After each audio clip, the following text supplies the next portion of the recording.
करीब 22,000 बार सांस लेते हैं। कभी गिना नहीं ना।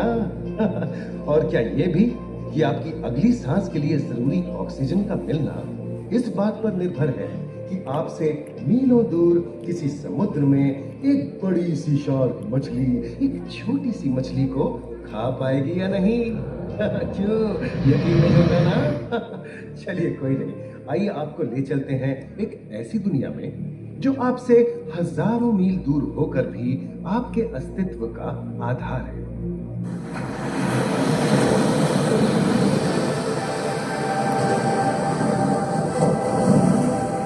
ये महासागर है, मीलों दूर तक फैला हमारे जीवन का केंद्र, जिसका पानी हर देश की सीमा से परे है। हमें सांस लेने के लिए जरूरी ऑक्सीजन का 50 से 80% इन्हीं समुद्रों के पानी से आता है। ये भी कह सकते हैं कि ये सागर एक विशाल संयुक्त परिवार की तरह है, जिसमें ये सभी जीव एक ही घर में रहते हैं, जैसे मछलियां, mollusc, dolphin, seal, walrus, crustacean, bacteria, समुद्री एनिमोनी और हाँ, ब्लू व्हेल भी, जो पृथ्वी का सबसे बड़ा जीव माना जाता है। और जंतु ही नहीं, इन समुद्रों में पौधों की भी लाखों प्रजातियां पाई जाती हैं।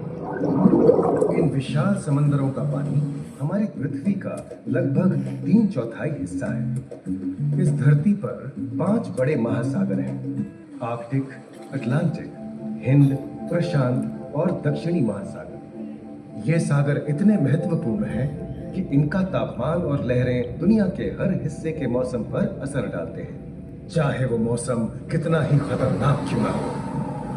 हमारी ही तरह पानी के नीचे पनपता हर जीवन सूरज की रोशनी पर निर्भर है। जी हाँ जनाब, सिर्फ ये जंतु, मछलियां, पेड़ पौधे ही नहीं, बल्कि बैक्टीरिया जैसे सूक्ष्म जीव भी सूरज से ऊर्जा पाकर खिलखिला उठते हैं।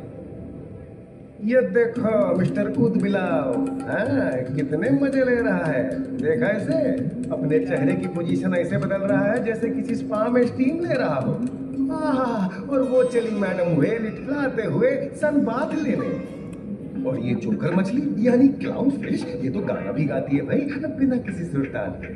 हाँ, ये राग समुद्री जानती है और कोई खतरा महसूस होने पर ये कभी घुर्राती है और कभी चहकती है। क्लाउन फिश है ना। और ये डॉल्फिन हमारे स्मार्टफोन से भी ज्यादा स्मार्ट है। ये अपनी आवाज का इस्तेमाल सोनार की तरह करके एकदम सही दिशा में तैरती और एक दूसरे को संदेश भेजती है। जी हाँ, ईमेल या व्हाट्सएप से भी तेज। निर्मला चट्टानें यानी कोरल रीफ दुनिया की सबसे विविध इकोसिस्टम्स में से है। इन चट्टानों को अक्सर समुद्र के वर्षावन कहा गया है। आई, समुद्र में वर्षा, अजीब बात है ना। अरे दरअसल इनका नाम इनके आसपास बसे इन जीवों की विविधता के कारण पड़ा है। इनमें से कुछ मूंगे गर्म उथले समुद्र में, तो कुछ ठंडी अंधेरी गहराइयों में रहकर हमारे इकोसिस्टम के संतुलन को बनाए रखते हैं। पौधे हमारे इकोसिस्टम का एक बहुत ही महत्वपूर्ण हिस्सा है और पानी में ऑक्सीजन का सबसे बड़ा स्रोत है। इस नीले पानी में मौजूद कई पौधों में से एक बहुत ही महत्वपूर्ण पौधा है फाइटोप्लैंक्टन, जो पूरी दुनिया की ऑक्सीजन की जरूरत का लगभग 50% बनाकर हमारा अस्तित्व बनाए रखता है। इन समुद्रों में पहुंचने वाली सूरज की रोशनी की मात्रा के हिसाब से उन्हें 3 क्षेत्रों या परतों में बांटा गया है। सतह के सबसे नजदीक वाली परत को यूफोटिक जोन या सनलाइट जोन कहा जाता है। जाहिर है कि यहाँ सूरज की सबसे ज्यादा रोशनी पहुंचती है और 90% समुद्री जीवन इसी परत में मौजूद है। अगली गहरी परत को डिस्फोटिक जोन या ट्वाइलाइट जोन कहा जाता है। इस परत तक सूरज की सिर्फ 1% रोशनी पहुंचती है, जो पौधों के जिंदा रहने के लिए काफी नहीं है। तीसरी और सबसे गहरी परत एफोटिक जोन या मिडनाइट जोन है। यहाँ सूरज की रोशनी बिल्कुल नहीं पहुंचती। ये परत पूरी तरह से अंधेरी और ठंडी होती है, बिल्कुल किसी हॉरर मूवी के सीन जैसे। ये कई जगह पर इतनी गहरी होती है कि यहाँ आसानी से माउंट एवरेस्ट जैसे ऊंचे पहाड़ भी समा सकते हैं। और इसकी सबसे गहरी जगह है प्रशांत महासागर में मरियाना ट्रेंच। महाद्वीपीय तटों के साथ लगे उथले समुद्री इलाकों तक पहुंचना आसान है, लेकिन ये समुद्र का सिर्फ 10% है। समुद्र की गहराई जितनी बढ़ती जाती है उतने ही वहां के हैरत अंगेज जीव जिन तक पहुंचना मुश्किल होता जाता है।